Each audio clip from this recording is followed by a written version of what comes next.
Okay, good afternoon, everyone, and welcome to our virtual course, Telling Social Justice Stories. I'm Christy Kotek, and I'm the Director of Alumni Relations at Roosevelt University, but a little bit of the campus with me here today, since we can't be meeting in person.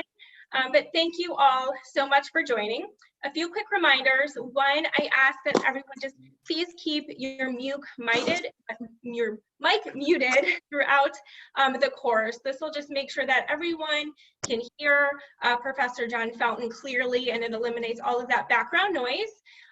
You can certainly feel free, and we certainly encourage you to ask questions throughout the course via the chat box. We'll be trying to address those throughout the next hour, and there'll be also some time for Q&A at the end. Also, I think so many of us are near experts at Zoom at this time, but there are two views in Zoom. And up at the top right of your screen, you can toggle between a gallery view and a speaker view. I highly encourage you to use the speaker view for this course because Professor John Fountain is going to be sharing his screen, and that's going to give you the best view of all of the great content that he's going to be sharing over the next hour. I also have to take a moment quickly and pause because today is a historic day for Roosevelt. It's our 75th anniversary this year, and 75 years ago on this very day, April 24th, is really kind of when it all began. Edward Sparling, who at the time was the president of the YMCA College, and 62 faculty members walked out in solidarity in a stance to make higher education more democratic. At that time, the YMCA board was putting a lot of pressure on Sparling to put in place some discriminatory enrollment practices, which he did not believe in. And that is what caused him and this brave group of 62 faculty members to walk out, and they started Roosevelt College with the goal to make education accessible for all. So that is where it all started. That is what makes it possible for us all to be gathered here today. And that is really one of the reasons why we wanted to bring you a topic that is centered on social justice. So happy birthday, Roosevelt. And then next, I want to introduce our very talented faculty member, John Fountain. He's a professor in journalism. He was also recently honored as a Fulbright Scholar. He's been a faculty member at the University of Illinois Urbana-Champaign. He was a reporter for the Chicago Tribune and Washington Post, and was also a national correspondent for the New York Times. So John, we are very honored to have you here today. Thank you so much. I'm going to go ahead and turn it over to you. Thank you, Christy. Welcome, everybody. It's so good to see you, and thank you for joining us, as in Christy and I and Roosevelt University. For those of you for whom this is your alma mater, welcome back. We wish that we could have welcomed you in the building, but I'm sure you understand, and hopefully everybody is staying safe. I'm going to talk about telling social justice stories, and I should tell you that I am the grandson of a Pentecostal preacher, so I can lecture. I can go on and on and on and on. And I don't necessarily want to do that, so you have the option of sending Christy a note and asking questions. And I find that when I'm teaching, the best kinds of classes that we have end up being conversations, even if I'm the one who dominates that conversation. So feel free to chime in terms of sending a note with any questions you may have, and I'll be more than happy to answer them. But on tap today is a discussion and brief introduction to 2 of the 5 social movements impacted by the social movement press, as defined by Greg Ostertag, who is the author of the major text that we use in this class. We'll be talking more about Ostertag's text. Those movements, Abolitionist press, we'll talk some about that. We may get into women's suffrage press, depending on how time goes. The gay and lesbian press we won't deal with today, though we do talk about that extensively in our class. The underground GI press and the Vietnam War, and the environmental justice press are all part of our discussion, our exploration, in our Telling Social Justice Stories class.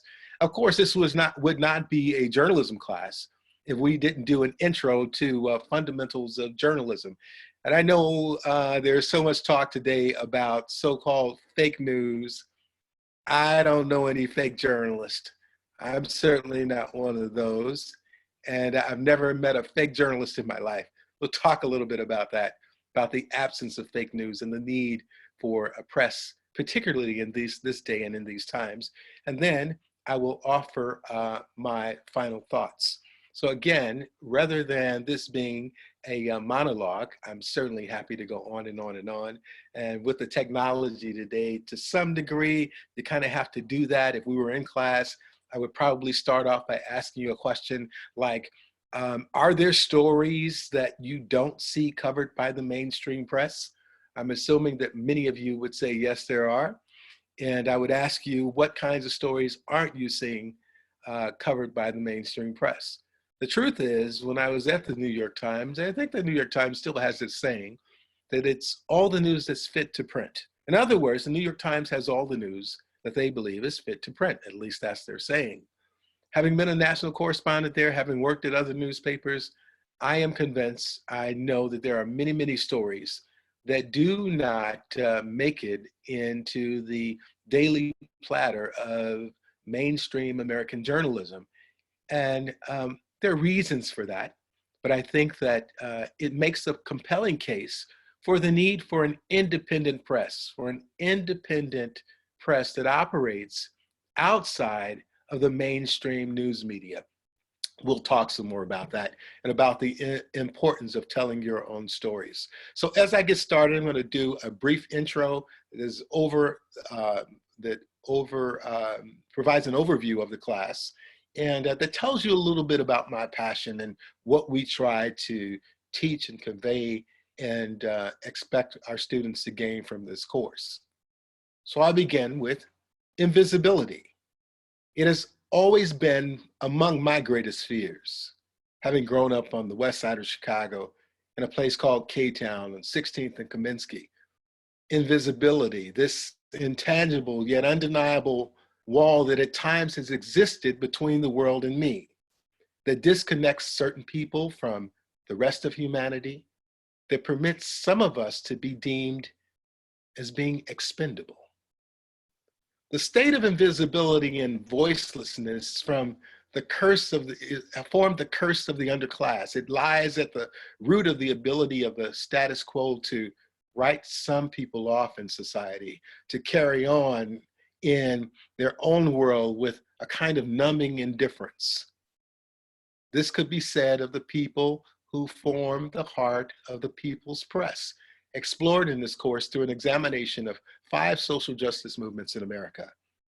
By words as a journalist myself, as a writer, I learned to be seen. Indeed, I discovered that to be heard is essential to the process of shedding what I call this kind of cloak of invisibility. And I discovered this truth, that our stories matter. Our stories, your stories matter. Stories of the poor, the disenfranchised, the shunned, the disabled, the elderly, immigrants, those caught in the torturous web of human trafficking, gay, lesbian, queer, straight, the invisible. And I believe this, that our stories, for equality's sake, for justice sake, must be told, and that we ourselves must tell them that we can't simply wait on the mainstream press to show up at our doorsteps or show up in our neighborhoods. We have the ability, particularly with the technology today, to not only tell our stories, but to publish them. And I'll tell you that nothing has reiterated that to me more than the exploration of the social movement press as presented in this class in our text by Bob Ostertag. He's a sociologist and a journalist. His book is called People's Movements, People's Press, the Journalism of Social Justice Movements. You'll get an introduction to telling social justice stories today, replete with a few visual aids, a short video or two if we have time. And at the end, This wouldn't be going back to school if you didn't get a homework assignment. Should you choose to accept this mission, that's exactly what I'm going to offer. So as we get started, let me say that students in this course— Excuse me, I already graduated. Can I participate? Yes, you can. Yes, indeed. So as we get started, let me say the students in this course write several assignments focusing on a current social justice issue or movement of their own choosing. So I don't assign students what to cover. I think that we write better and we're more impassioned, more committed to the things that we care most about. In addition to reporting those stories and writing them a la narrative, journalistic feature style, the mechanics of which we also discuss and explore in this course, students also get the opportunity to write a first-person essay at the end on a subject of their choosing. Now, rather than ranting, it is a thoughtful fusion of essay, narrative, and reportage, which students record in the end as podcasts. And our students who are enrolled through the honors course, it is an honors course this semester, they're in the process of recording their podcasts right now. The other part of the course focuses on journalism fundamentals, the mechanics, but mostly on the role of the independent press on social justice, while also asking the nagging question, what's my role as a writer? What's my role as a citizen? What is my role as a thinker? That's what we ask. So I am going to go ahead and get started. So that's a copy, as you can see, that's a copy of the cover of the book by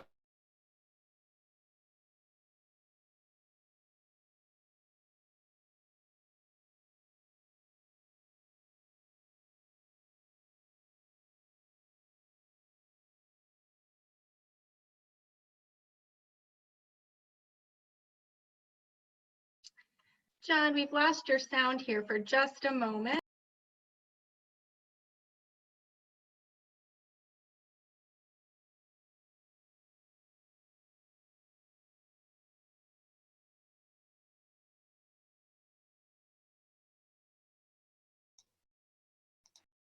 Still there?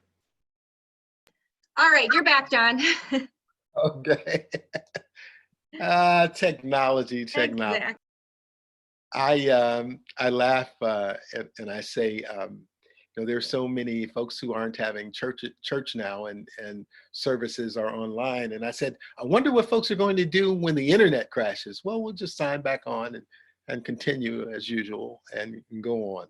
The social movement press, Bob Ostertag says, we have to agitate, educate, mobilize, confront, and more. In short, we have to constitute ourselves as a political subject, a constituency, a social movement. In other words, he sees individuals themselves as kinds of mini social movements. Social movements, the principal vehicle for advancing the cause of Americans whose concerns and interests lay outside the accepted political boundaries of the day. Hey, John, I just want to cut in because it looks like we lost your screen share. Have you? You could share again. Thank you. Let's see.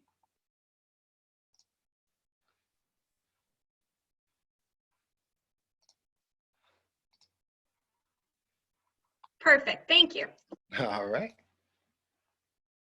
And by the way, if anyone wants I'm going to put Christy perhaps in a precarious position, but if you guys want a copy of the presentation today, I'm more than happy to provide PDFs. And I'll send them to Christy and she can send them to anyone who would like a copy. So you can have a copy for yourself. What has been the most important tool applied to almost every one of these social movements? They're journals, social movement journalism, or the social movement press. What are some of the conventional measures of journal success according to Ostertag? Their circulation, their financial stability, their longevity, and yet the author contends, and this is really important, that the social movement press, including journals of what may look like on the face or at the time as being of marginal importance, of marginal significance, have played a critical role in the constant process of reinventing American society. We see that in each of the 5 movements that we look at.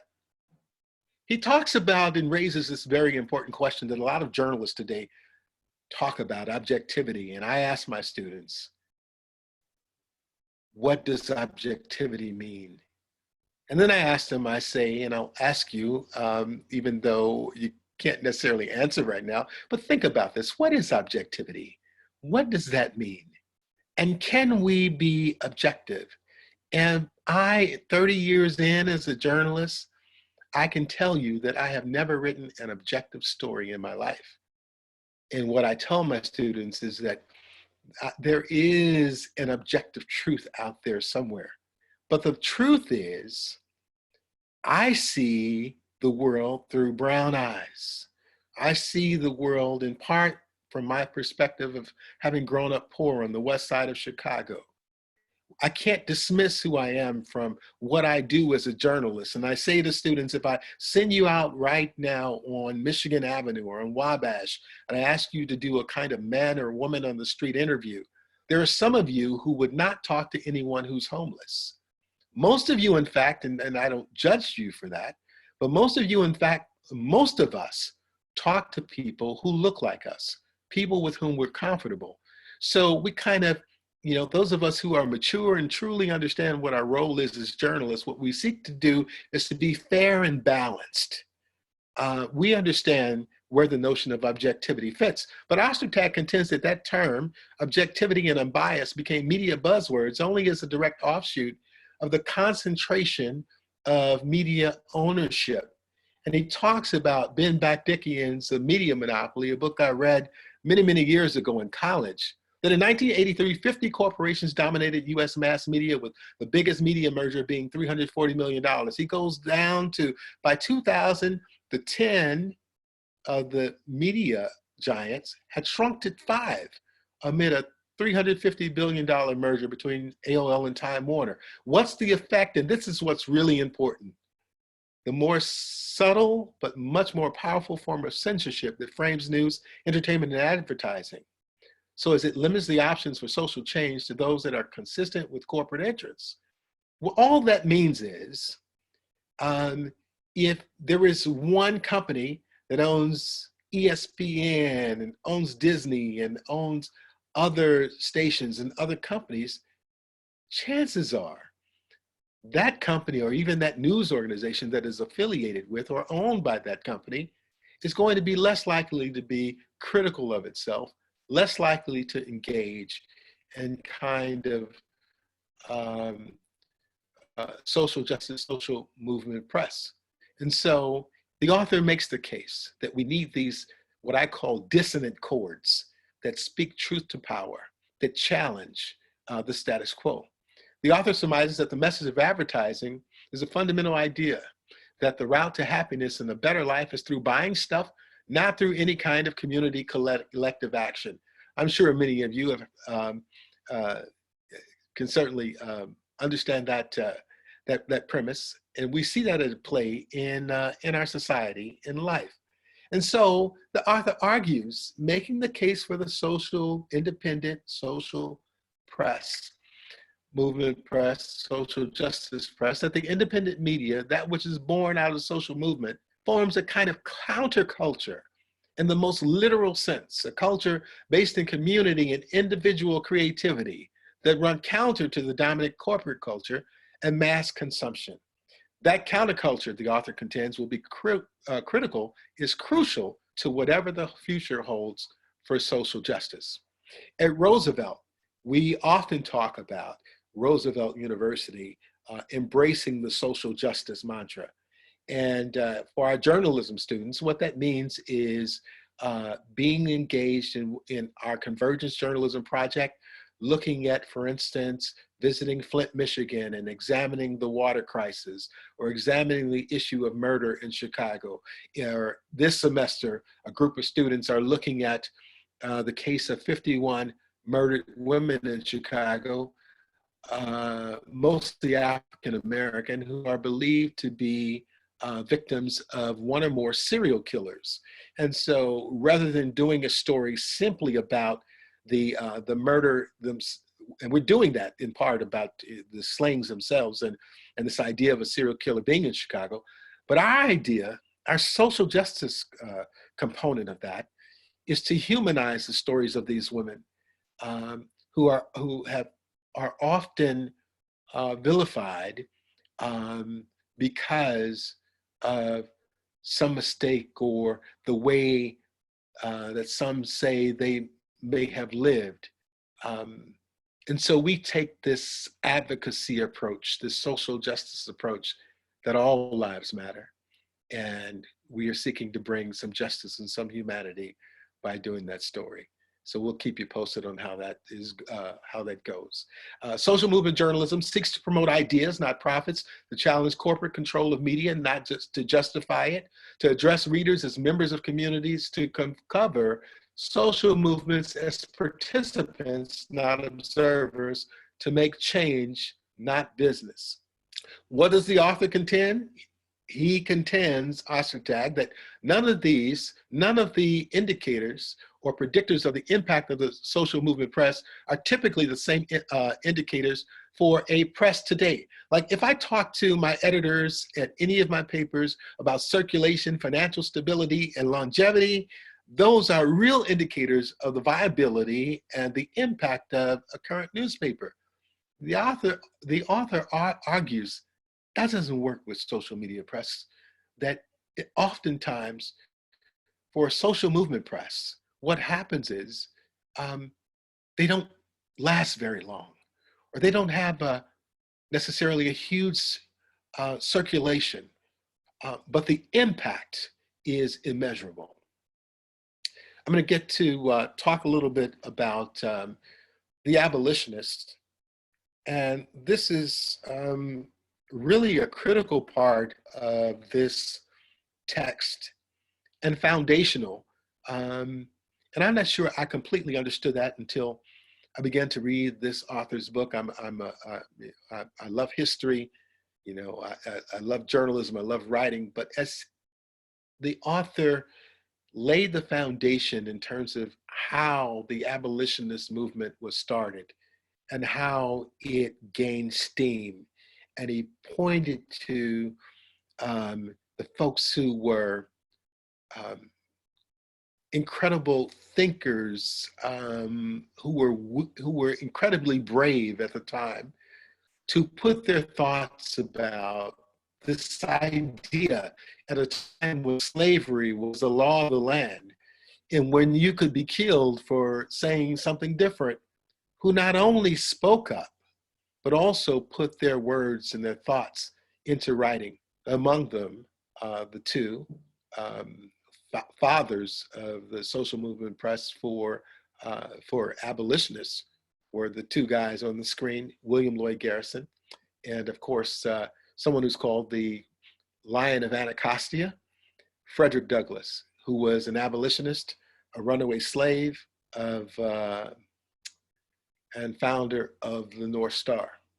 Frederick Douglass escaped from slavery, I believe in 1838, and he quickly became outspoken about this institution called slavery. And there was some concern that his former owner would seek to have him brought back to the South. And so there were some of his friends, and Frederick Douglass, fearing for his life, fled to Europe, actually went to Ireland and then to England. And when he was there, he befriended folks, and a number of his friends got together and decided to buy his freedom. And they urged Frederick Douglass to stay in Europe and not to return to the United States and face the potential of still being either being killed or brought back to slavery. And Frederick Douglass said, there were 3 million of my brothers and sisters who are still in slavery, so I've got to go back. And one of the first things he did when he got back, he published the North Star, a weekly that lasted 4 years under that name. In 1851, Douglass changed the name to Frederick Douglass Papers, and later to Douglass Monthly. His publication under one name or another lasted 16 years. Despite the existence of Garrison's Liberator, Douglass believed there could be no substitute for a high quality Black abolitionist newspaper. Again, this idea, this notion that is important to share, to tell your own story. And I'm going to share another screen with you that gets to the heart of Frederick Douglass and what was really beneath his passion for wanting to continue to write despite the threat to life and limb. Can you guys see that screen? Yes. Yes. Good.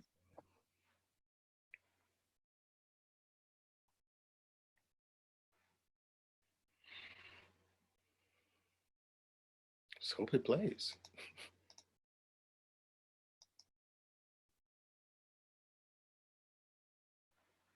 It may be loading.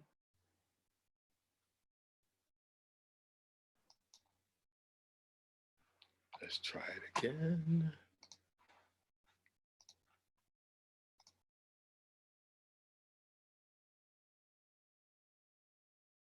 Technology.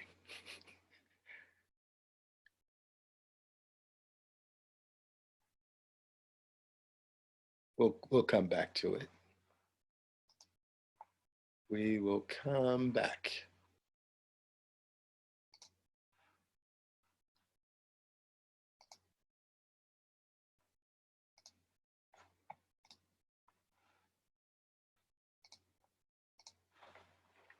So we'll come back to that if we can. Frederick Douglass paid the cost of publishing independent press. He mortgaged his house in 1848. In the 1850s, he spent half of his time on the road speaking. He urged readers to engage in electoral politics, and eventually he separated ideologically from Garrison. Among the reasons, Frederick Douglass believed the US Constitution was not necessarily a pro-slavery document. In other words, he believed that the words the founding fathers had created applied to all men.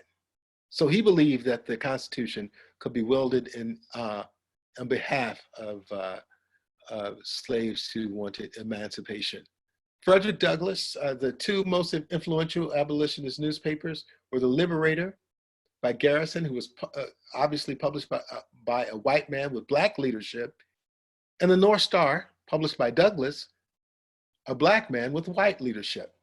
Between both newspapers, Blacks and whites participated in sustained racially integrated political debate, and may have been, the author contends, the early 19th century power of the spoken and written word that helped sustain the discussion within the population. Garrison's Liberator was literally a one-man operation that never had a scoop. And that is like unbelievable, unheard of in this day and time. A scoop, a news scoop, is simply breaking news. And Garrison's Liberator never had that. In fact, it rarely had any news at all. So what did he write about? He wrote about the institution of slavery. He wrote about the laws. He wrote about the movement. He consistently lost money. The Liberator, it had a peak of 3,000 subscribers. Some of you may have more Facebook friends than that. It was a weekly, started from 1831 to December 29th, 1865. Why did it end on 1865? Because the reason that Garrison started the newspaper had been accomplished. He stopped publishing on the eve of the 13th Amendment of the abolition of slavery. And yet the Liberator, even with by those indicators, which would be minuscule compared to even a weekly publication by today's standards, the Liberator remains one of the most influential newspapers in United States history. Its uncompromising voice beyond abolitionists to inspire and inform inspired early women's rights activists. It spawned the term Garrisonian, meaning the most militant form of abolitionism. It was not the first abolitionist publication, but in many ways, its impact in the discussion of ending slavery was unparalleled. Now, if this video doesn't show, I'm going to hurl my laptop. No, I'm not going to hurl my laptop, but I'm pretty sure this one should show.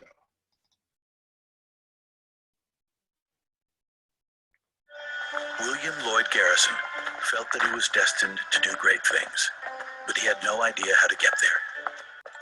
In 1828, he was 22 years old, newly arrived in the city from his hometown of Newburyport. William Lloyd Garrison was an impoverished northerner who lost his parents when he was young, and he came across the issue really by chance and worked very hard for 30 years, published a paper almost every week by hand himself to fighting against slavery. The entire narrative of his life is surprising.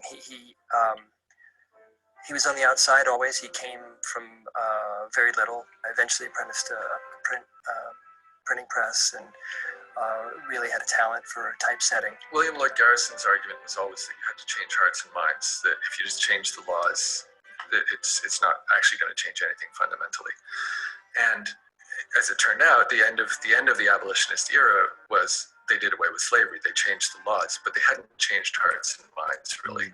And what the civil rights era does almost a century later is they change hearts and minds. And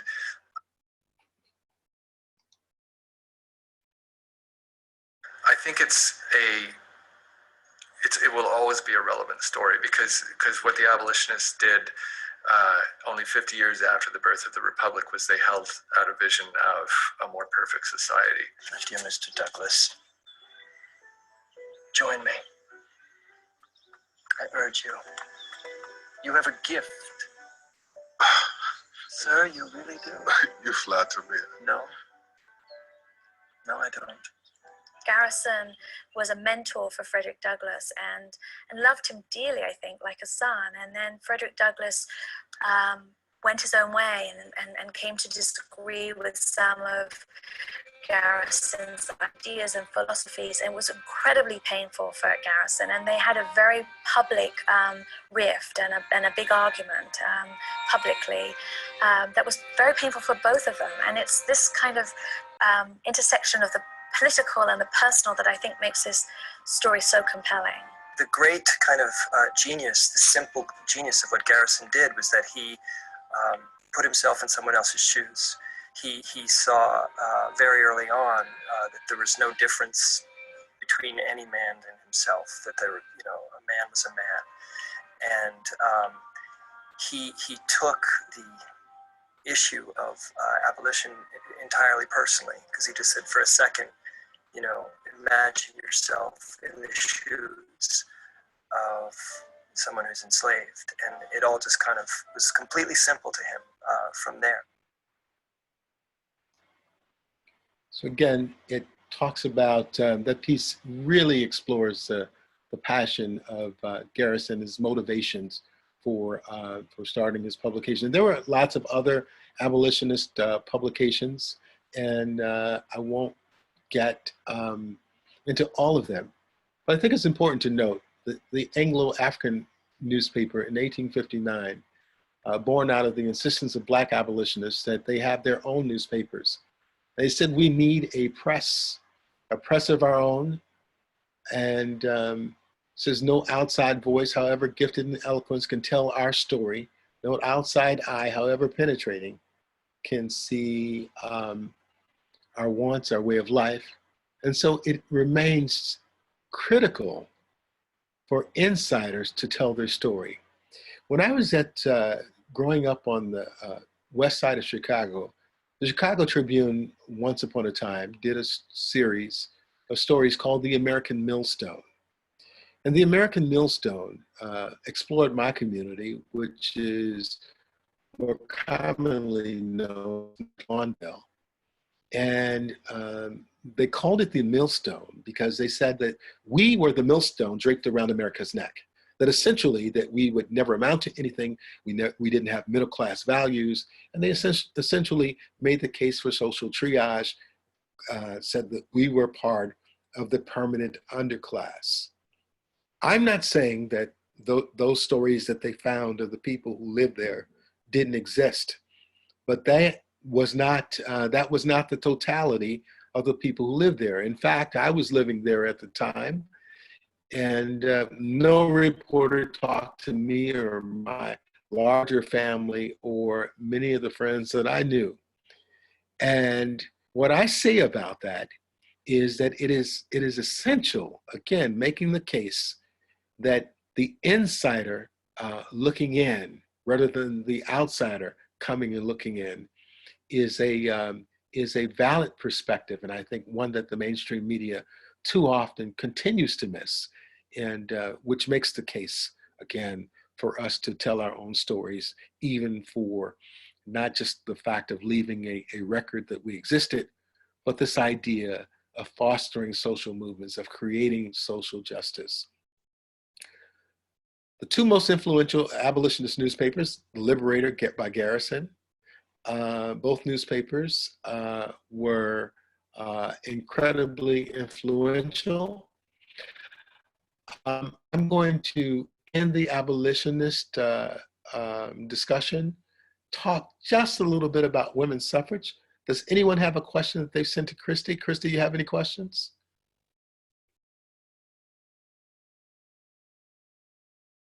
Any questions? We haven't had any questions come in at this time, Jen. Oh, okay, all right. Feel free to fire away, even if it's off script. I'll take a question. Women's suffrage. Women's suffrage is the right of women to vote in elections. A person who advocates the extension of suffrage, particularly to women, is called, obviously, a suffragist. Women's suffrage movement began in 1848 when a women's rights convention was held in Seneca Falls, New York. Many of you are well aware of the history. The Seneca Falls meeting was not the first in support of women's rights, but later viewed by suffragists as a meeting that launched the movement. For the next 50 years, women's suffrage supporters worked to educate the public about women's suffrage under the leadership of Susan B. Anthony, Elizabeth Cady Stanton, and other women's rights pioneers. Suffragists circulated petitions and lobbied Congress to pass a constitutional amendment to enfranchise women. Women's suffrage, the 19th Amendment gave women the right to vote. When I'm exploring this in class, of course, we get into much more depth. I'm condensing some of this. 15th Amendment prohibits federal government and states, individuals from denying a citizen the right to vote based on that citizen's race, color, or previous condition of servitude. So in other words, Black men got the right to vote. 14th Amendment granted citizenships to all persons born or naturalized in the US, which included former slaves recently freed. Why am I saying all of that? Because at the bottom of this is noted that the women's right to vote came 55 years after slavery ended and 50 years after Black men were given the right to vote. So it was hard fought, and Frederick Douglass was among those who was an advocate for women's suffrage. As was this woman, Sojourner Truth. Sojourner Truth was born around 1797 in Ulster County, New York. Originally named Isabella Baumfree, Truth was sold at 11 years old along with a flock of sheep for $100. Sojourner Truth wrote about her life as a child in slavery, and she talked about experiencing sexual abuse and continued beatings and whippings by her slave owner. Truth fled her master in 1826, 1 year before the abolition of slavery in New York, and eventually became a freed slave. After Truth became a free woman, she had the courage to go to court to challenge the legality of her son being sold into slavery. She was successful against so many odds, which is what makes that court case so amazing. Inspired by religion, she changed her name to Sojourner Truth in 1843. The following year, she joined forces with abolitionists such as Frederick Douglass and William Lloyd Garrison. Sojourner Truth became a traveling preacher, but also she was an early women's rights advocate, and so she spoke very forcefully for that as well. In 1850, she published her memoirs, and the following year, Truth delivered her famous speech at the Ohio Women's Rights Convention. The speech was later retitled, "Ain't I a Woman?" And it was so powerful in part because it talked about the equality of work that was executed by people in general, that people who were free and unfree worked just as hard, whether they were men or women. Following the outbreak of the Civil War, Truth recruited troops for the Union Army and met with President Lincoln in 1864, who gave her permission to become a counselor at Freedmen's Village. Sojourner Truth made a singular contribution during the Civil War. She agitated for Black people to be able to fight for their own freedom. Truth continued to campaign for abolition and women's rights until her death on November 26, 1883. In 2009, a statue of Sojourner Truth was unveiled at the U.S. Capitol, commemorating her legacy. Sojourner Truth was one of the gutsiest women in American history, Black or white.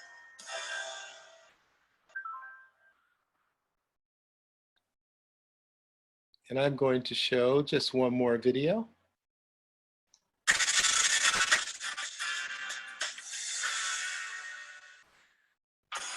She was a great inspirational leader. She rallied hundreds of thousands of women. Susan B. Anthony changed the course of history for women in the United States. At the beginning of her career, of her dedication to women's rights, she was much despised.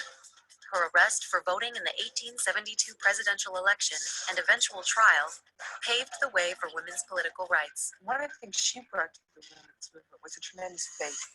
Susan B. Anthony was born in 1820 in Adams, Massachusetts. She was from a tight-knit Quaker family who believed in education. In the Quaker meeting house, men and women spoke equally. And so Susan B. Anthony thought that that's the way it was everywhere.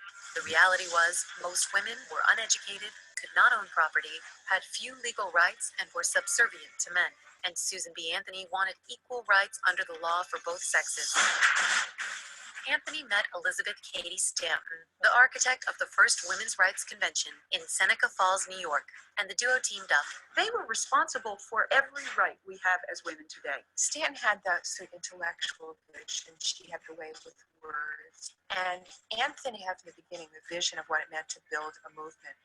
It was 1872 that Anthony caused a national sensation when she voted in a presidential election illegally. Her trial had an all-male jury, and Anthony was not permitted to speak on her own defense. The trial was rigged. Her vote didn't count, but she got great publicity value out of it. Anthony was fined $100, which she never paid. She did, however, continue to spread the word on women's rights throughout the U.S. and Europe. She appeared in front of every Congress from 1869 until 1906, the year she died. Women were finally given the right to vote in 1920. 16 years after Susan B. Anthony died. I think that every February 15th, women in this country should recognize that as Susan B. Anthony's birthday, and just for a second, say thank you.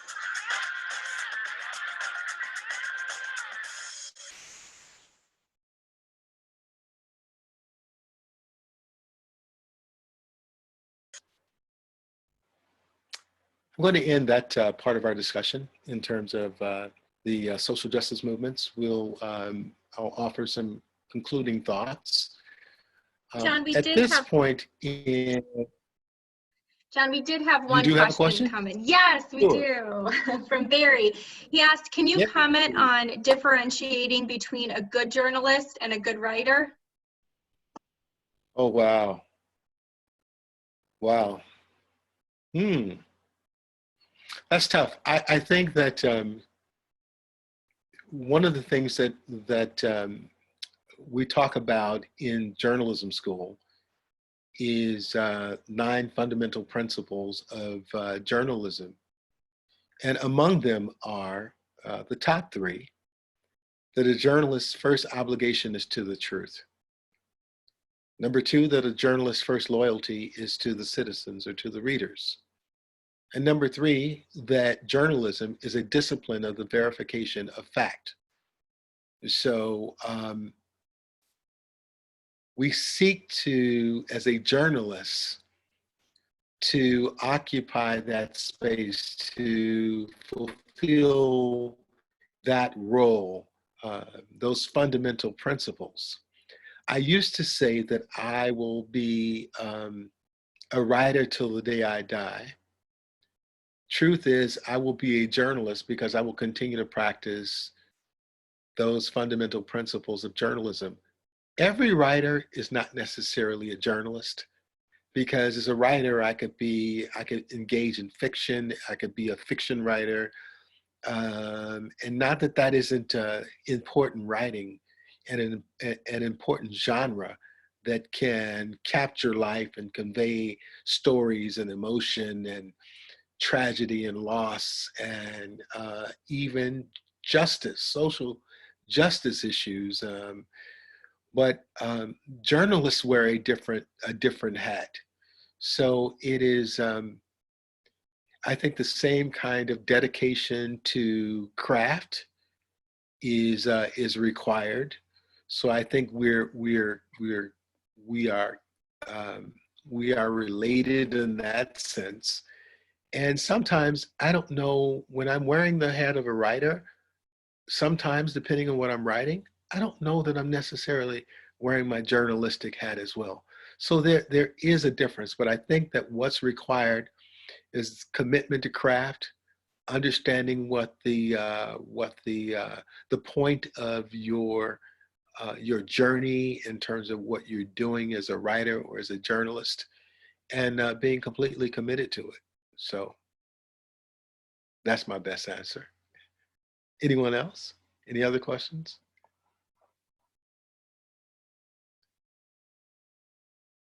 Daniela's iPhone raised a hand. I assume there's another question. Okay, can you hear me? Yes. Yes, hello, Professor. Hi. I really liked when you were talking about the objectivity. Yes. And maybe, I'm thinking a little bit out of the journalistic context, but what can you do to stay objective? Because, I just applied for a new job, so I'm hoping I'm going to get it. So wish me luck. Yes. And I'm going to work with domestic violence survivors. So there's going to be so many different, groups of women. How can I stay objective? Wow. According maybe the race, the economic background, or because that's what I have to stay objective, right? To not be judgmental. So what do you think about it? I think that's a wonderful question, and it is complex in some ways, but I think there, or at least for me, there is a simple answer. One is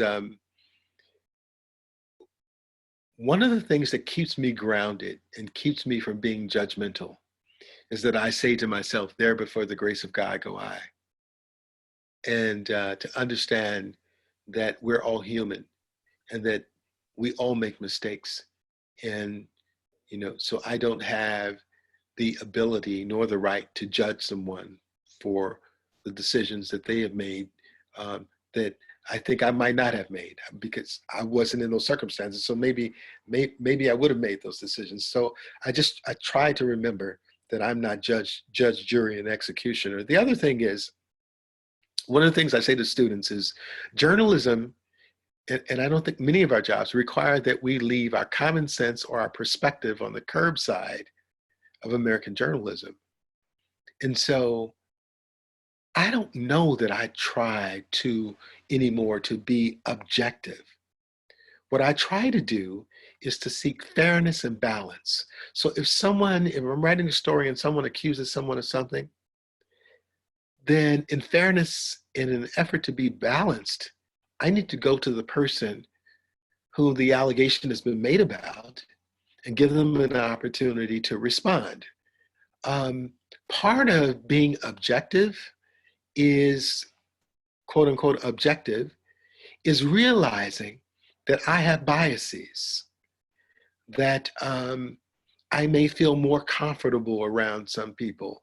I may have a penchant for the urban story, and understanding that there are no such thing as urban or suburban or rural stories or white or black stories, that it's the human story.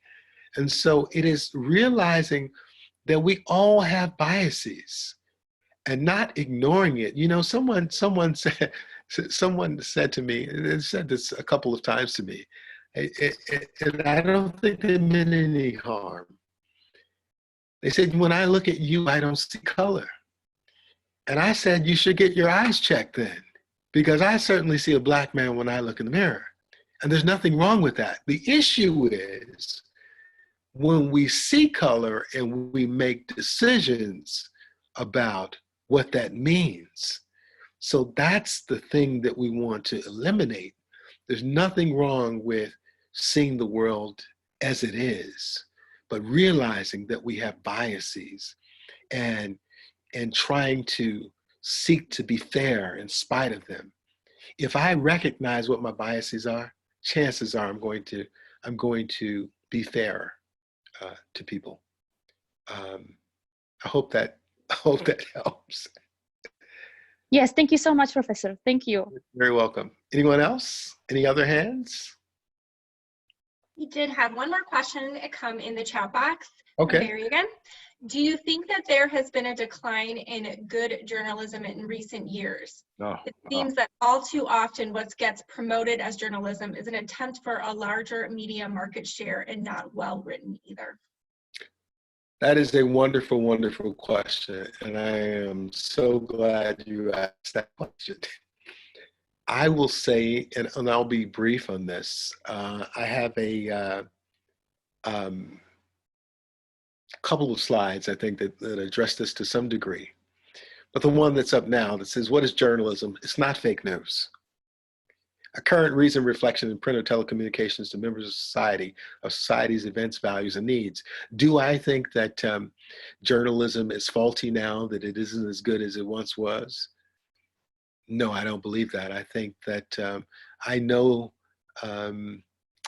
journalists who were journalists when I was at the Washington Post and are still at the Post or have gone on to the New York Times.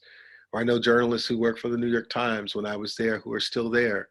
Journalists who work at the Chicago Tribune. And let me tell you, journalists, there are lots of things that we could do as journalists with the skills we have. And I'm not bragging. It's just we have the ability to write. We have the ability to speak and so on. And let me just be honest. Nobody becomes a journalist to make a whole lot of money. We do it because we're impassioned. We believe in this mantra of social justice. We believe in the media occupying this space as the fourth estate, as being the gatekeepers, as being the liaison between the government and the citizenry, and being the watchdog. And I think what gets lost is the news media gets sort of lumped into this giant pool of all media. And you know, when I pick up the New York Times and I pick up the Washington Post, I expect corroborated, credible stories. They built a legacy, a history on doing good journalism. And that's what we're in the business of doing. I mean, right now we have a world pandemic. And there are journalists who are risking their lives on the front lines to tell that story. And they're as committed in their own way in the craft in which they have believed they have been called to providing information to a society, to the world at a time when we need it. They're committed to cutting through the morass and cutting through the fake stuff out there and bringing real news. So I think that there exist more news outlets or more media outlets that purport to do, some of which purport to do journalism. But I look at some of that stuff in the pool of what exists that is purported to be journalism, and I do see stuff that I don't regard as necessarily being journalism.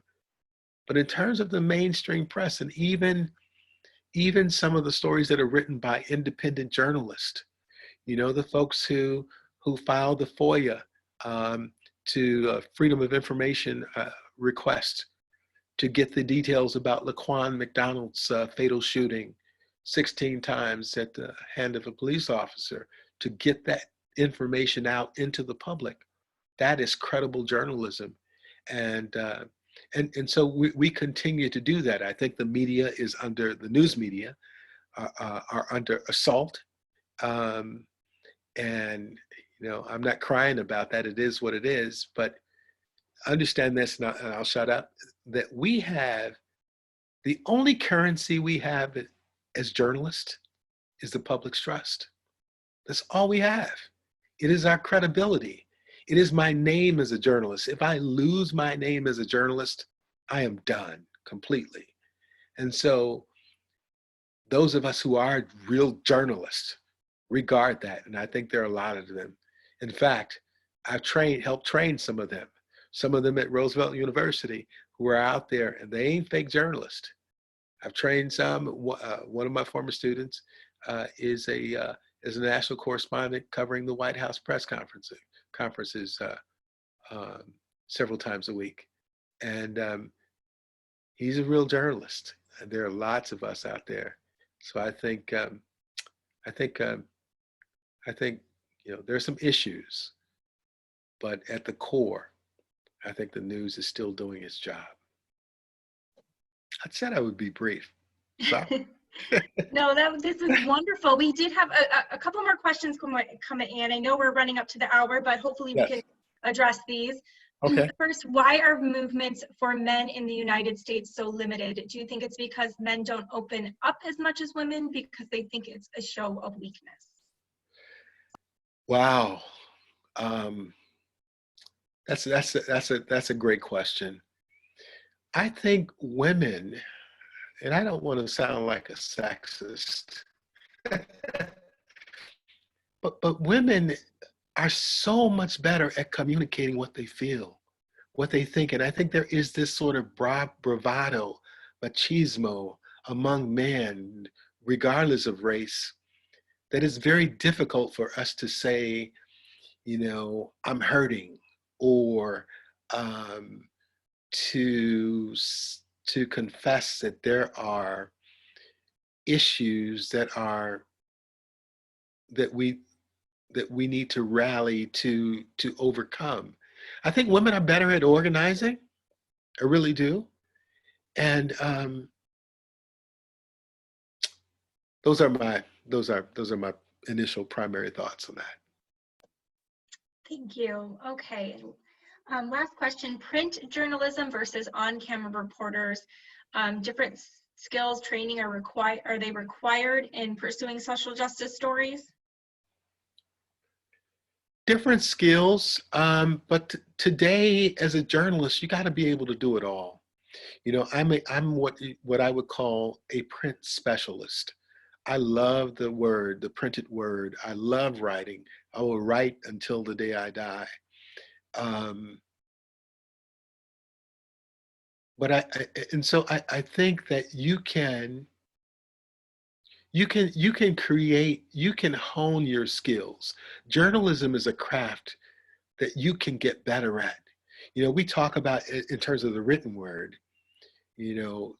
some of the mechanics of using sensory detail, of starting your stories with an anecdotal lead, with a story, of learning to bring your stories full circle, of incorporating some of the same devices as fiction, narrative writing. So you can get better at that. Many of you have something called a mobile device. I like my Android. Other people like an iPhone. But you can record and you can actually do broadcast quality recording with your HD recording device. Let me give you a hint, a helpful hint, just in terms of honing your skills. I know you shoot like this vertically for Facebook, but you should be shooting horizontally if you're shooting video. And you also have on your phone, because in this class we talk about mobile journalism, you also have on all of your phones a digital audio recorder. So you have the ability to record fairly decent, very decent audio. So you can hone those skills. And the way you do that is by practicing and telling the stories, even in your own family. Can help you improve those skills. And ultimately, those skills can be used to help you do social justice journalism. So if you, for instance, at Breakthrough Urban Ministries and you're involved there, you can do a story about their health center. You can do a story about their community program. If you're at a local church, you can do a story using, writing or using your mobile device about your church's involvement in ministry and feeding the homeless and clothing the poor and so on. So we aren't limited. And what I want to encourage everyone to do is remember, you don't have to be Shakespeare or Hemingway to begin writing. Write what you are passionate about. Seek additional skills. There are professors and classes out there and things that you can simply Google on the internet in terms of learning how to become a better writer and how to become even a better multimedia journalist. And those skills, I think, ultimately will help you if writing and covering stories of social justice movements is what you're after. Okay. I'm scrolling to the end. Homework. The dirty word. If anyone chooses to take this on, I know that we're probably going to, at some point, we're going to be released from quarantine.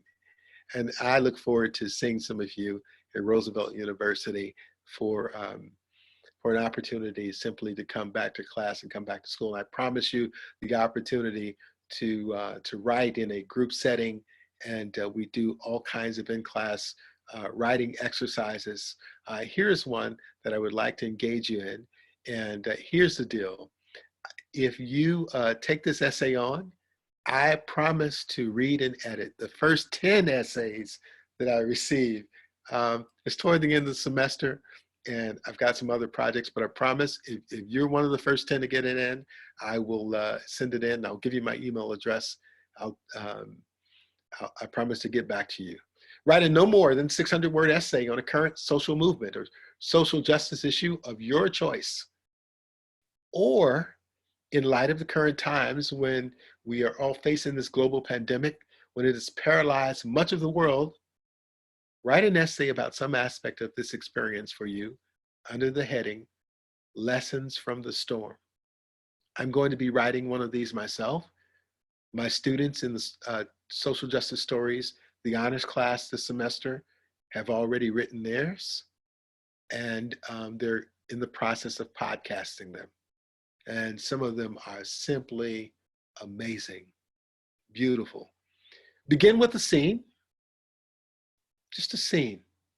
Show rather than tell, using sensory detail. Sensory detail, smell, hear, see. You can even include some taste. But you're the writer. Think parable rather than preaching, although your reflections and introspection are certainly allowed in your piece. Remember, write to express, not to impress.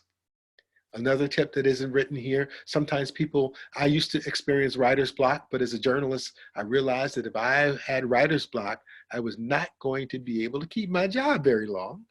So I discovered that the cure for writer's block is what I was doing was I was writing and editing at the same time. And so it took me forever to finish something. And what I learned to do is to allow myself to do something we call stream of consciousness writing, where I do not correct myself on first draft. I simply allow myself to dwell in the place and I just write. And then I compartmentalize, I understand. What I know now is that good writing is writing and rewriting and editing and rewriting, and you don't do any of those processes at the same time. So just write. And remember, this is your story. Say what you believe. Thank you.